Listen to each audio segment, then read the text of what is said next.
हरिओम भाई भौणी माने आजिर भाषा विकास कालांश रे आस छवि देखी कहिबा बहिर फल पाठटी को पढ़िबा। देखि पारुथबो पिला माने एठारे अनेक प्रकार फल अछि।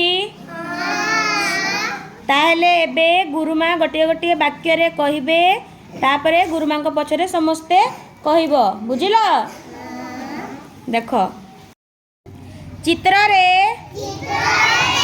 सेव, कदली, अंगूर,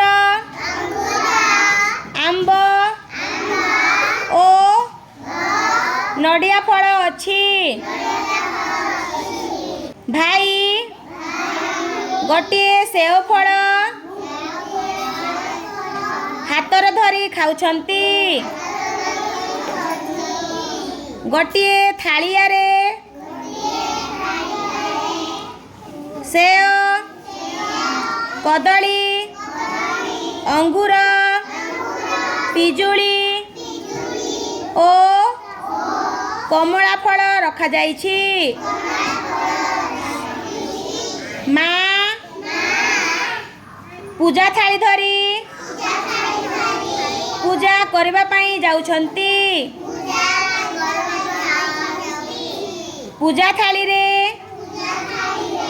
दीप, फूल, सेव, कदली ओ नडिया फल अछि। समस्ते जानी पारिलो पिला माने छवि रे कौन कौन फल सब अछि। एबे गुरुमा पचारिबे, समस्ते कहबा पई चेष्टा करिवो। बुझिलो? छवि रे केउ केउ फल अछि?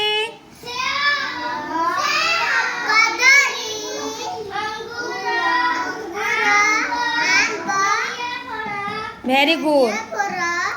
भाई गोटे हाथ रे केउ फल धरि खाउछंती? Very good. थालिया रे केउ केउ फल सब अछि?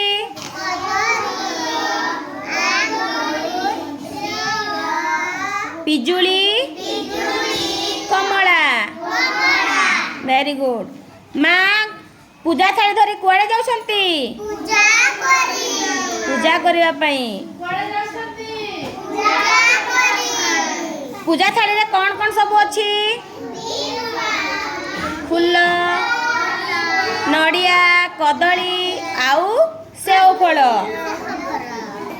जानी गल ना?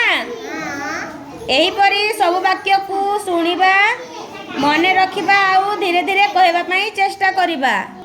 समस्ते भाई भौणी माने फल निश्चित खाइबो। बुझिलो? फल आम देह पई कोन उपकारी। फल खाइले आमे सुस्थ रहिबा। कोन रहिबा? सुस्थ रहिबा। सेति पई समस्ते फल खाइबा। बुझिलो?